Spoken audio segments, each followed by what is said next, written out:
好，今天我们很高兴可以请到姜老师为我们去分享他美丽的画作。我们这一期选的第一个就是叫做一个万山红遍一金秋的，所以我们想姜老师你帮我们去解释一下你创作的时候的心情跟背后的意思，可以吗？可以呀，因为这张画画的时间是2021年的19年的这个秋在北京可以说是初冬，也就是北京我们可以都把它算在金秋里。给他画的这个人我并不认识，是我在北京一个朋友家，为他去创作这个去看的樱花这幅作品的时候，他是我这个朋友的朋友，他看到了，他去访问他的时候看到，他特别的希望我能给他画一幅画，题材他没有限制。后来我就是随时感动，因为他也是一个老人了，他已经退休做老龄委的工作，我说那我就答应了，我大概用了是1周的时间给他完成，画了这幅万山红遍一金秋。为什么用这个题材？当时我的感动是，因为这个画金秋这个时间是正好符合当时作画的时间，在北京。第二点呢，就是说我比较喜欢画红叶，因为红叶给我看到的壮观，漫山遍野，有一种鼓励人心的这种感觉。所以呢，另外在我几十年前曾经创过双月红于二月花，这是取自于唐朝诗人他的一句诗句，就是这句话：霜叶红于二月花。那么我用的是原题啊，给他曾经画过这幅作品。这次呢，我为什么画这个忆金秋，是为了给他一个纪念，纪念我这个时间也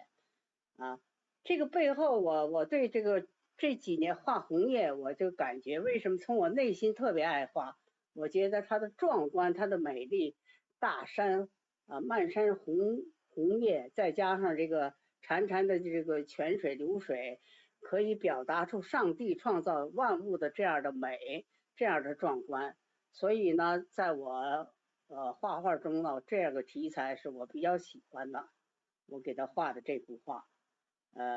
现在他这幅作品呢，就在他这个地方办公这个地方，说很多人看了以后呢，很受鼓舞，觉得看了以后能让人家有一种上进感，好像一种力量。这个力量其实来自于哪儿呢？并不是颜色给人的感觉，一般画画的人对颜色是敏感的，一般的人欣赏他不一定从颜色上去欣赏。我觉得是主题对欣赏人、看到人的一种影响。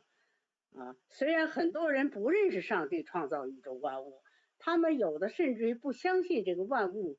是上帝创造的，是认为自然发展过来的。但是我们作为基督徒看到了，我相信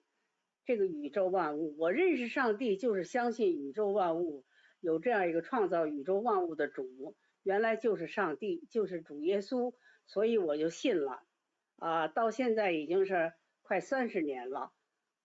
我在这个画面中呢，我就是这幅画仍然是在赞美我们上帝给我们人类创造这个宇宙万物，供给我们让我们去平安喜乐，让我们去生存。我就是这幅画的作品吧，背景就是这样简单，送给他了，这个意义就是这样的。嗯，题目为什么改了？不用原句啊，不用这个做诗人的原诗。我觉得我心中是赞美上帝的所以是万山红遍，而不是说就仅仅局限于景致对人的感受了。嗯，而是内心的一种感动。就说到这儿吧，唐牧师。